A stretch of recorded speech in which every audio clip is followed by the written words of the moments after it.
বিরতির পর স্বাগত।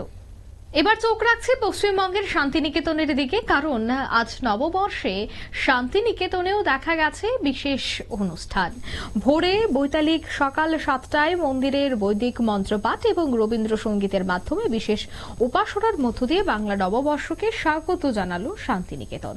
শান্তিনিকেতনের মন্দিরে বিশেষ উপাসনায় বিশ্বভারতী পড়ুয়া থেকে শুরু করে প্রাক্তনী আশ্রমিক অধ্যাপক কর্মীরা উপস্থিত ছিলেন বিশ্বভারতী উপাচার্য অধ্যাপক প্রবীর কুমার ঘোষ।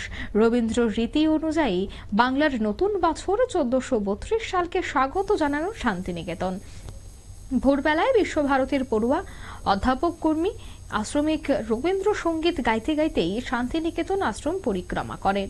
বৈতালিকের শেষে সকাল 7টায় শুরু হয় নববর্ষের বিশেষ উপাসনা। শান্তিনিকেতনে মন্দিরের বিশেষ উপাসনায় ছাত্রছাত্রীদের পাশাপাশি উপস্থিত উপাচার্য অধ্যাপক প্রবীর কুমার ঘোষ।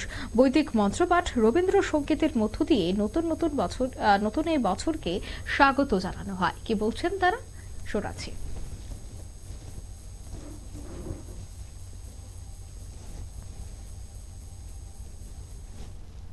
পালিত হচ্ছে বিশ্বভারতী। আজকের দিনটা অনেক জাঁকজমক করে পালিত হচ্ছে এবং এটা আমি খুব খুশি যে এটা পরম্পরাটা মেনটেন হচ্ছে। আর রবীন্দ্রনাথ ট্যাগোর সাহেবের যে ট্যাগোরের যে ছিল, যে ইচ্ছা ছিল, সেটা পূরণ করার চেষ্টা করে হচ্ছে। এবং এটা আমরা আরও কীভাবে আরও যত যে কিছু জিনিস যেটা আমরা আরও ভালোভাবে করতে পারি সেটা করার জন্য আমরা চেষ্টা করব।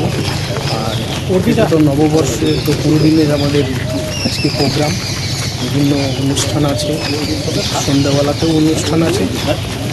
তারপরে আমাদের এখন স্কুলের বাচ্চাদেরও অনুষ্ঠান আছে। তো হই হল্লার মধ্যে দিয়ে আমাদের আজকে নববর্ষটা কাটবে। এবং সকাল থেকে 5টা থেকে আমাদের শুরু হয়েছে, 10টা রাত্রি 10টা পর্যন্ত এই প্রোগ্রাম চলবে। এটাকে আরও আমরা কীভাবে আরও পাবলিকের জন্য টুরিস্টের জন্য আরও এগুলো আপনাদের দূরদর্শনের মাধ্যম দিয়েও ডাইরেক্ট টেলিকাস্টের ব্যাপারটাও আমরা এর ফিউচারে দেখব, যে কীভাবে ডাইরেক্ট টেলিকাস্টে এই ব্যাপারগুলো করানো যায়। এইগুলোই বাকি আমাদের নেচার, গুরুদেব নেচার নিয়ে কথা বলেছেন এবং সমস্ত কিছুই এখানে নেচারের সঙ্গে মিলেই করা হয়। আজকে আপনারা যদি দেখেন আজকের যে আবহাওয়া, খুবই ভালো আবহাওয়া। নতুন বর্ষ শুভারম্ভ খুব ভালো হয়েছে এবং আশা করি বছর খুব ভালোই যাবে।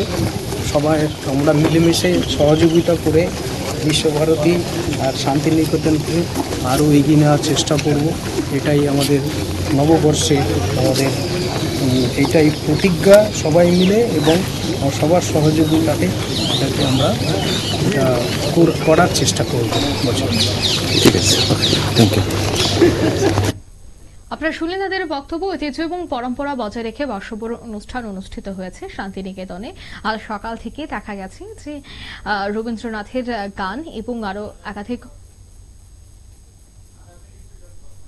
উপাসনায় আরো বেশ কিছু বিষয় আজ নজর কেড়েছে, কারণ প্রত্যেক বছরই শান্তিনিকেতনে এই ধরনের অনুষ্ঠানের আয়োজন করা হয়, তবে এই বছরও কিন্তু তার কোনো ব্যতিক্রম হয়নি।